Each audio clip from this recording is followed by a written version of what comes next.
So, as we get started, just to kick off, maybe tell me your name. If you're looking for a 444 or 244 internship, or if you don't know the difference, we'll talk about that. And then whether you're thinking about summer or fall. So, okay. And gonna do the 444. Okay. And I'm gonna do it in summer in Japan. Okay. Yeah. Good. And you got it lined up. You're working on something. Mm-hmm. A gentleman in here from Japan, another Japanese exchange student in the last session.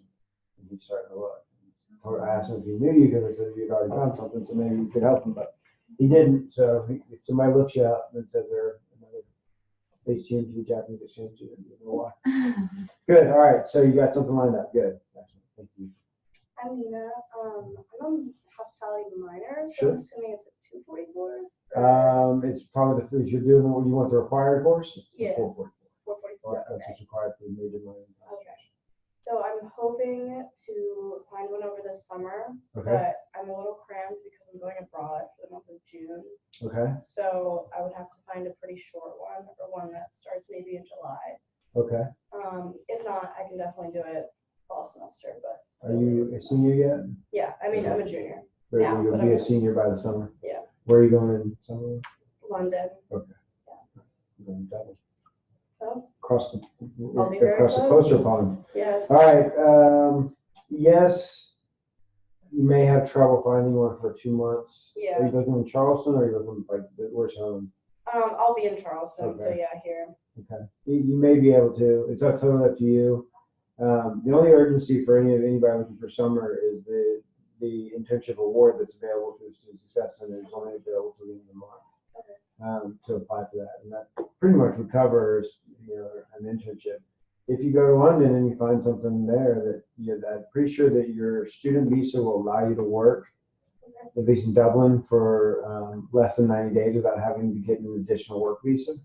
That there's some paperwork to fill out, but it covers you for a paid internship. I had a guy that's coming to Dublin that wanted to do an internship. Really? It turned out that his scholarship he needed to come back here for something else, but if you could find one there, I'd certainly support it. If you do it, are you in state or out of state, did you say?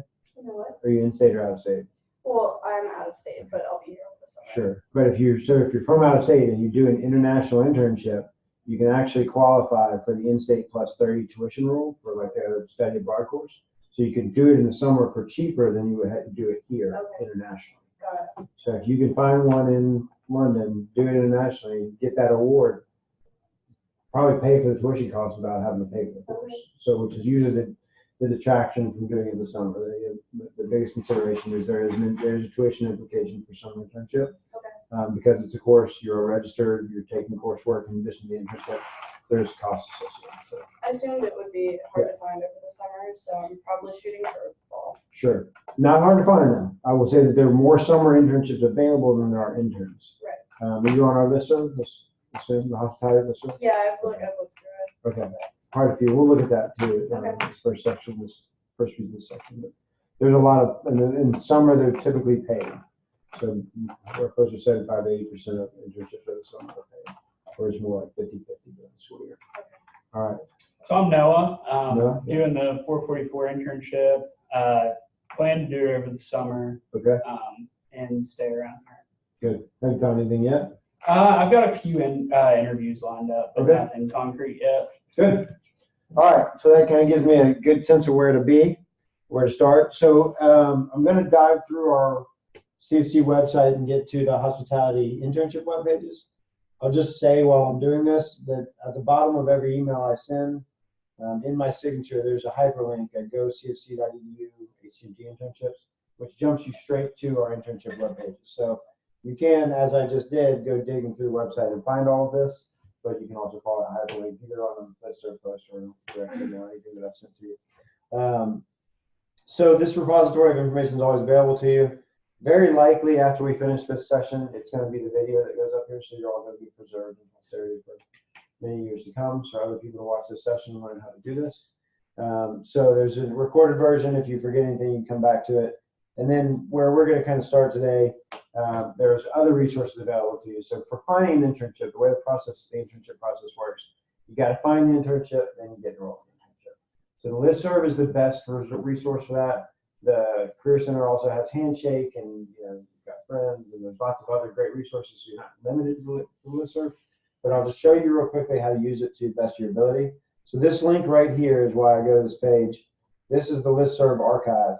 So not only does listserv shoot you out an email every time I put something there, but it saves all that. And so it saved all that for all of its history. And that information is available to you as kind of a research archive for internships and job postings. Really good resource now, and then also when you're graduating, you're starting to look at employers, you want to see what kind of jobs they've sent out to us in the past. We add you to the HTMT alumni listserv. There's other jobs, better jobs to go out to that are more advanced for in your career, mid and upper level management. But what you're going to do is you're going to follow that link. You'll go to this page. I'd highly encourage you to bookmark it. You got to log in. I'm logged in from the earlier session, but you log in using your CFC credentials right up here, and then you go to Subscribers Corner. And it's going to give you a list of all the listservs you're a part of, probably just this one. You may have others, but this one for sure is the one we want to aim at. And when you click on it, there you go. So then it gives you a month-by-month listing, as you can see, of everything that's ever gone out of the listserv. I would highly encourage you, as you're looking for an internship, to look back 4 to 5 years even in the time frames that you're looking for. Because the best internships don't make it back to listserv year after year. You like your internship, you pass it to your roommate or your friend, they're talking to somebody in class, they want to find out about that internship, they get it next. So it kind of happens like that, especially with the best of them. So it might have been 2 or 3 years since a really good internship that you would really like has been posted. You may have never seen it before. If you go research it, you might find something really interesting. The other side of that coin is in these sessions, I'm telling everybody to do this. So if they're smart and they're looking and they're not already found something, they can go back and do this research, and essentially by doing this the way I'm going to advise you to do it, we'll kind of practice one real quick, is you can jump the whole process. So you find the internship, you proactively reach out, tell them you're interested in what they've got to offer. Are you going to offer the semester? If they weren't, they are now. Or, if they don't, they're not going to be mad at you for reaching out. But if they're going to offer it, you're probably now their #1 candidate. If you can save them the time of having to go through the posting process, the interview process, you have to trying to decide on who's the best candidate. That's all a big headache and takes a long time. If you're showing up, you're ready to go, and you like what they're doing, I don't know, you got to really monkey that up to mess up the opportunity. So I would say this is a really good way to kind of jump to the front of the line and cut out all the competition. And the alternative, waiting for the post to come out with listserv and 4 or 5 people apply for it, still can be very successful, and you probably get a call back on several of those. But this is just, again, a way to kind of shorten the process. I would be intentional with your searching. So if you're looking for summer, anything from February, March, all the way up until June, you can probably find summer internships. Some you can probably find year round, but definitely through those months. For fall, again, March, April, all the way through August, September. And for spring, you're looking at generally November through January. So we'll just say we're going to look for summer. Let me try this early. I'm going to go two years back and look at May. So some stuff on here is a Belmont Regional HR internship. Not a lot of other good ones. I'm totally spot checking, so let's see what happens. Let's try April. Oh, here's a few. Let's see. One in Amsterdam. That's with the hotel group. This is with Hilton, I believe. Summer Festival Management Internship. The Ripple Effect is a nonprofit. Airmark is food and beverage. Sports and event market management. So you find stuff like that and all the way back. Now, I usually try to put a descriptor. So here's a paid summer internship. I'll try to put that in the description. Not all of my colleagues do that. So you might. I always tend to scroll down and look for something that says summer internship. Because if I posted it, I probably put that in the subject line. Not everybody does that, so it might be worth looking around. Here's a lot of internships up here with other organizations that are kind of one-off and spot checks. So lots of options. Let's look into June. Still got a few in June. Special events intern with Garden and Gun. Sales and catering with Restoration. Promotions and sales with Freehouse. So lots of opportunities, right?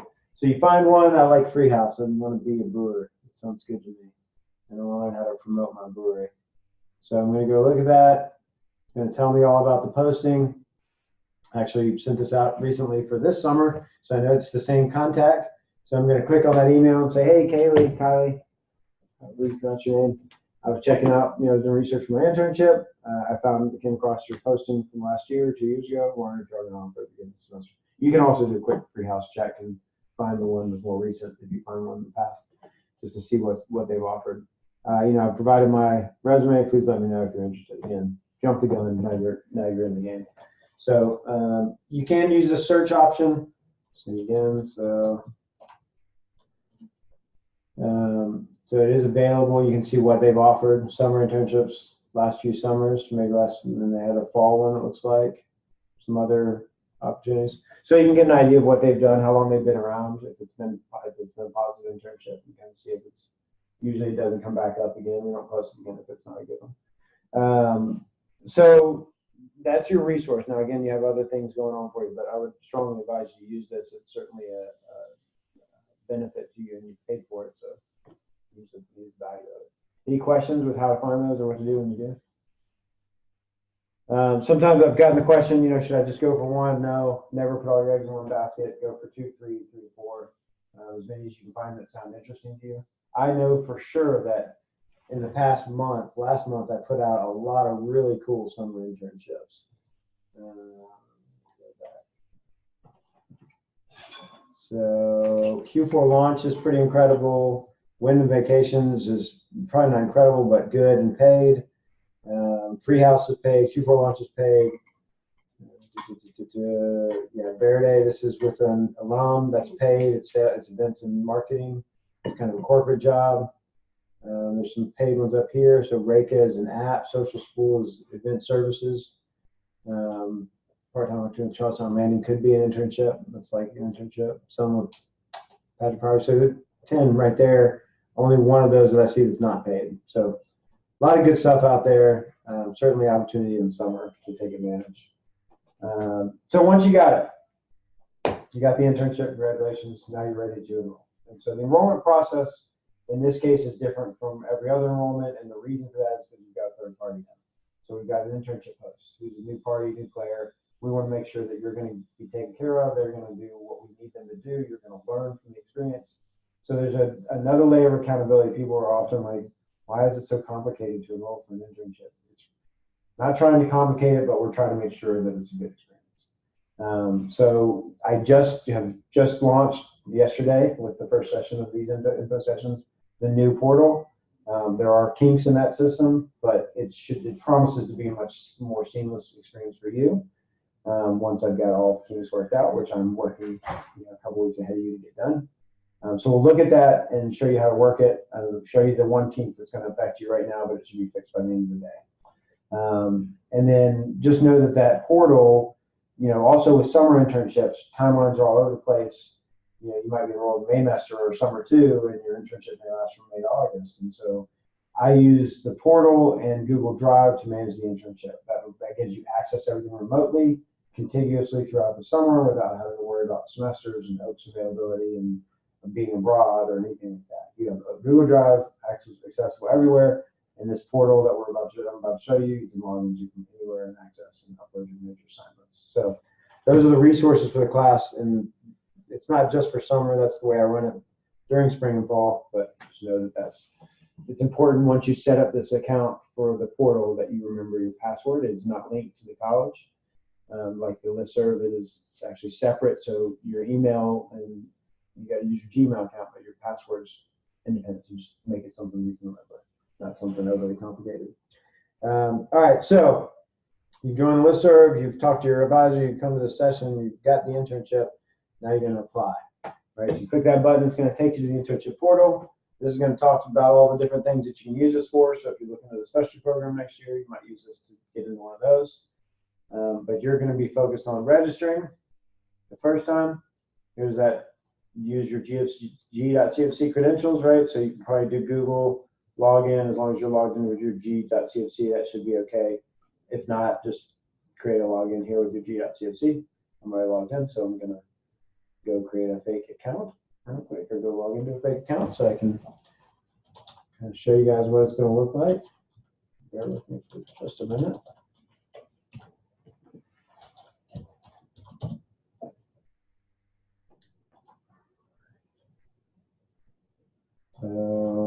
this stuff you're not going to see. You don't need to see any of that. I'm going to move over to this guy. Become this guy. All right. All right. So once you log in, I can't show you what you'll see, but you'll see a portal with all the different forms that you can go. So if you're going to Impact X, you can file a different application for them, or School of Business Internship for them. You'll see one that says hospitality number 3 is hospitality tourism management internship. Right. So you're going to see that, and you're going to apply. This just gives you some information about the program. So you're going to hit apply. It's going to ask you to entitle it with your last name, first name. So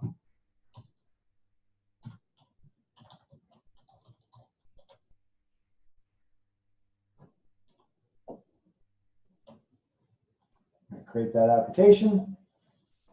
All right. So first thing I'm going to do, these are all your tasks right here. So I'm going to do the eligibility form. First question is, my major, minor, concentration? Everybody said yes, right? If you say no, you get kicked right back out of the system. You just tried so hard to get into it. All right, so you want to say yes to that. If you're not saying yes, then you're in the wrong place. 90 cumulative hours. So I think all of you guys said you're doing a 4.4. So even if you're not at 90 cumulative hours, technically when you're filling this out, you want to say yes to this question if you want to take the 4.4 internship. If you say no, it's going to write you to the 2.4 internship. So you want to say yes, and then if it's, you're not quite there, but you're going to be there when the time comes, great.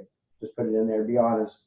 I'll check it. If I see that, I'm going to understand what you were doing. So I'm not going to, no suspect. I just want to know that you're close, that you're in that range. So then all these other forms pop up. The one that's not popping up is this application for enrollment. So I did this earlier and found this out. And this is that bug I was mentioning. So there would be another step in there on the left that would say application for enrollment that will populate once we fill out the learning contract and tell it whether we want to be summer or fall. And that application for enrollment is the form that goes to the registrar's office. So this form would be in the system, look just like this, a PDF. You have to download it, fill it out, and then you upload it into a Dropbox into the portal. You're filling it out means filling out this top box. So project title is something internship, events or hotel internship or whatever. I'm always your faculty supervisor when we talk about internships. So for this form, your name, CWID, it's HTMT 444. You don't have to worry about the section. It's always 3 credit hours. A calendar year, so 19 or 20. Signature and date. Once you've got all that filled out, there would be a Dropbox. You'd upload it and you'd be done. Similar to like this upload resume. So, and I tried this earlier, but I don't have a resume to upload. But I would attach a file, so it's basically just a Dropbox. That's all that is. You don't have to fix your resume. It's kind of a before and after shot. Yep. All right. So it's going to ask. It's going to say earlier I did this, and it saved the information. So again, it's just a common system. So the student details form is just all this information: who you are, what's your major, minor, how do I contact you. Good. That's all filled out. Mark is complete. Check marks. We'll look at the learning contract in a second. This is just what it says. It's a liability waiver. Resume we're not going to worry about right now. And then you can't do this one. I'll show you how this works in a minute. So the learning contract is where you're going to spend the most of your time. People have the tendency of kind of whitewashing or just trying to rubber stamp the learning contract because it's a lot of information. They just want to get through it and get enrolled. This is a bad thing to do, right? So this learning contract is the one lever you have to exert control over your internship experience. So you want to use this in the language that you put in here to reframe your job description and the interview you had into how am I going to learn from this internship, right? So you're trying to create a strategy or goals for yourself. What am I going to get out of this? So I'm working at a hotel front desk. I've never worked at a hotel. There's a lot of things you can get out of it. If I've worked at a hotel before and I'm working front desk, there's different stuff. So this changes. It's very much divergent based on who you are, and so it just takes time. I would just tell you to be patient as you fill it out. Make sure you put everything in right. This first page is just general information about you and your employer. So I'm just going to run through this real quick and throw some BS in here. I work in Kentucky. In Kentucky, Belgium. All right, my host supervisor.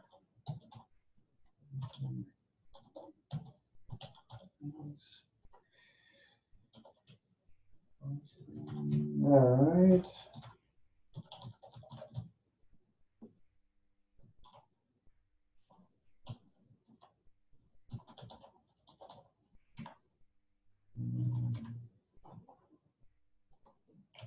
Now you guys have to actually put good information in there. So this is just a test run.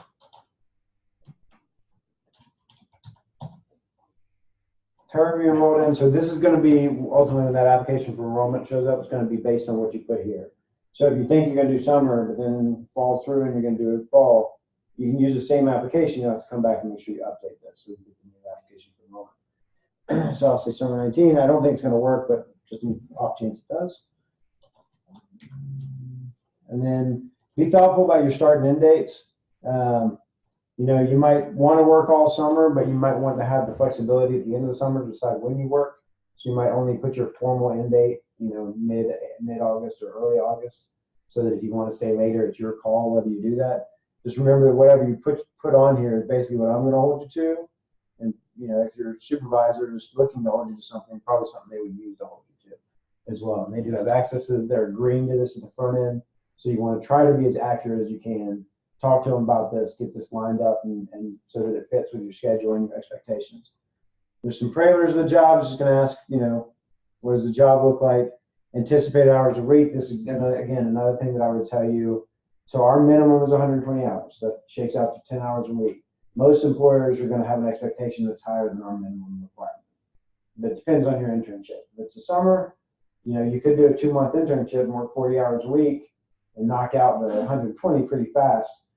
But I'm going to be looking for the time, again, the time frame you mentioned.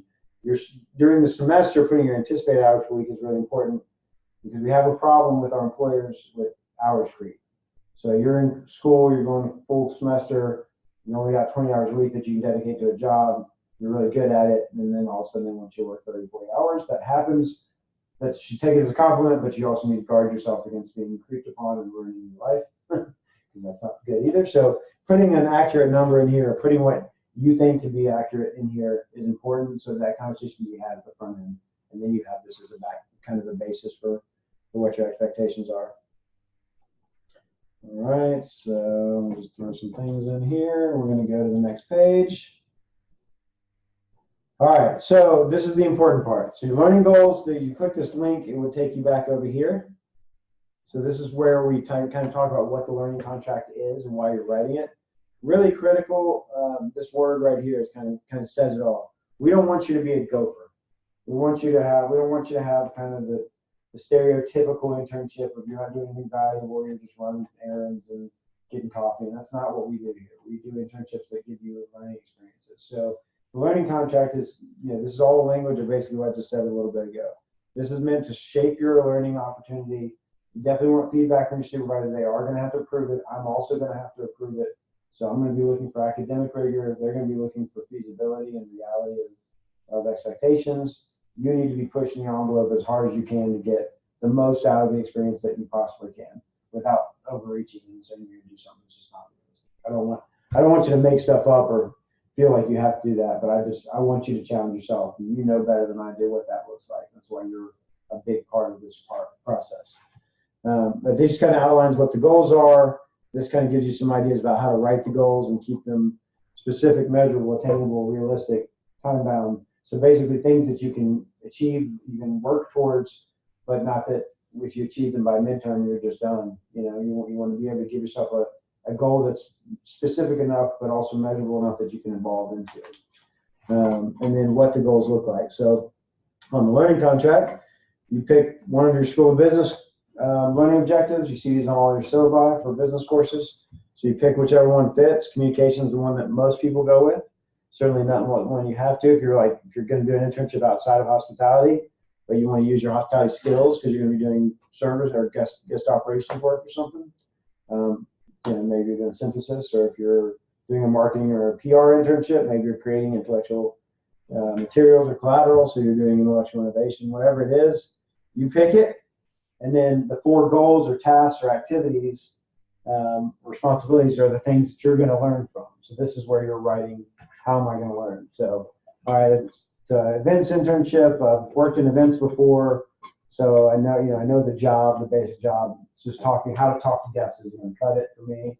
I need to think about maybe how to negotiate or work with vendors, what's the sales process look like? How do we onboard clients, or where do we find our clients, or what do I do? Who do I need to work with in order to execute the event properly? Who's in charge, and how do I manage those contacts and that kind of thing? So then my goals, my activities, my tasks all become about those elements, about learning about that. So I want to be involved in the sales process. I want to have the opportunity.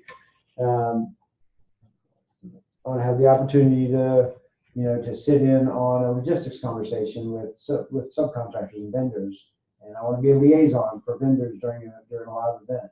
So you can kind of think up some ideas of things that you could then talk about to a future employer, like, oh, well, I got this great internship and I got the opportunity to take the lead in this capacity, and not, instead of just, I worked in some events and talk to people, right? So you want to make it valuable to yourself. The second one, and this is kind of part of the goal, it's kind of already here, but increase discipline-specific knowledge through application of classroom theory related to classroom theory or a coursework subject. So there's some logical alignments. If you're doing an events internship, event management class or a meeting convention class would be great material to draw from. If you're doing a hotel internship, lodging operations would be a great fit. If you're doing something in sales or marketing or PR, either the sales negotiations or the hospitality marketing class would work. If you're doing something in technology, the hospitality technology class. So we try to offer enough variety in our special topics that you should be able to pick and choose from one of those. If you're in one of those funny positions where you're either not taking the class or haven't taken it before the internship, service operations class is always a great fallback. Also for anything not directly aligned with hospitality, like, oh, I'm going to go work in the internship or insurance industry, and maybe do client services. Okay, well, that's fine. You can definitely use service operations for that. And so then your learning goals become, well, what do I want to reinforce from that class? I teach event management, so I'll draw from that material. I want to learn about, again, logistics or volunteer management, or how the sales process works, or budgeting, or risk management, or dealing and working with vendors. A lot of different subject matter, and then you can kind of capture something that's valuable that you want to get a hold of through thinking about that way. Last goal is your personal aspirations. Basically breaks down, as far as I can tell, into one of three categories. So you either want to gain more experience or gain more exposure and understanding of a particular industry, a particular employer, or a particular job. So, I think, events is great. I want to find out if I want to work for events after graduation. Or I think, working in a hotel might be pretty cool. I want to go try working in a hotel, see if that's something I really like. Or, sales manager job that this lady was talking about in my class seemed really cool. I want to go work in the sales department and find out what a sales manager really does. That's what I want to do. Or I know that's what I want to do. I want to go work there so I can gain the experience to get a step up when I get out. So whatever that is, these last learning goals tend to be more environmental and relational, not so much task oriented, but it's more of like, how do you position yourself to make contacts and get the information you need to really decide whether this is something you're interested in. And now I'm going to put a bunch of junk in here so we can close it up. Unless it's going to keep playing on me. All right. It's complete. So how long I'm going through and marking these things is complete. Most of them are very quick and easy. And again, you can't do the last thing on your own. So you can't fill out the host supervisor thing. So this is where you add your collaborator. Now you put their information in here, but you also have to invite them to kind of take a look. So your collaborator is going to be your host supervisor's email address. I'm going to use one of my fake email addresses just to make this work.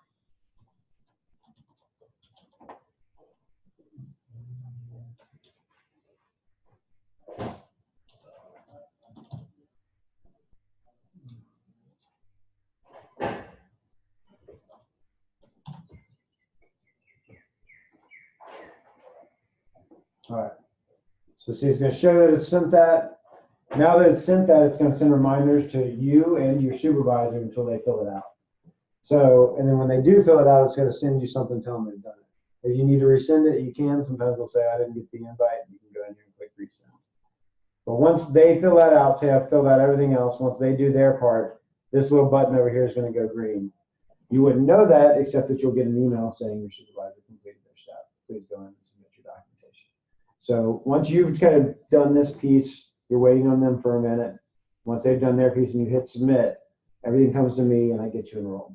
So the class will auto-populate on your schedule. You don't do anything to make that happen. This is what you were doing this whole time, was kind of giving me all the information I need to get you enrolled. If there's any conflicts with the treasurer or with, overload or anything like that, you'll get an email to say that. But otherwise, it's a pretty seamless process.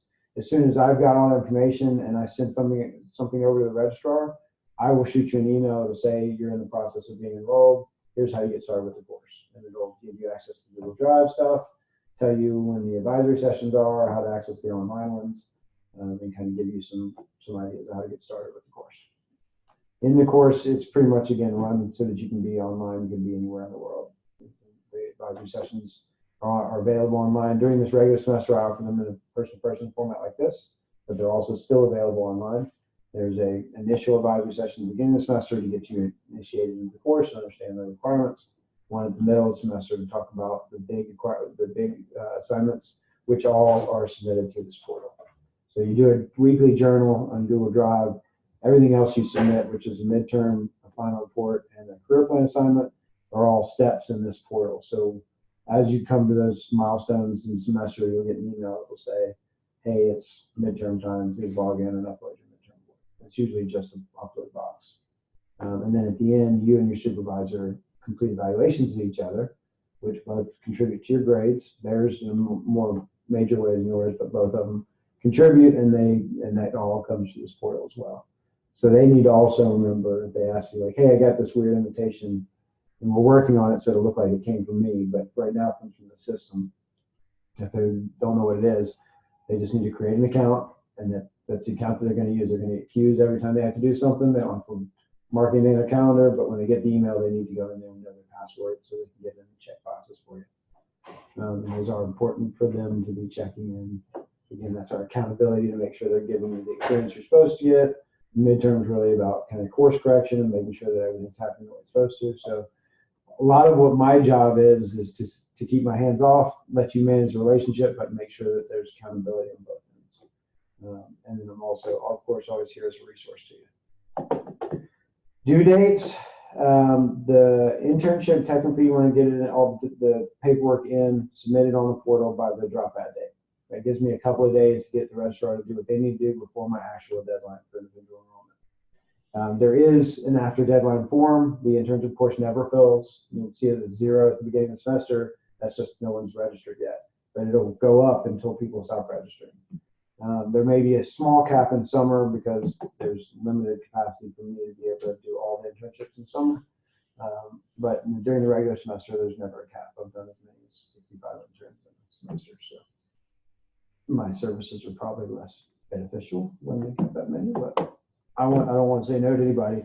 I understand that this is something you're fitting into all your other requirements for your majors and minors, and so while we think it's important and we want you to gain the experience, we also want it to fit with your other academics and everything else you got going on. So, questions?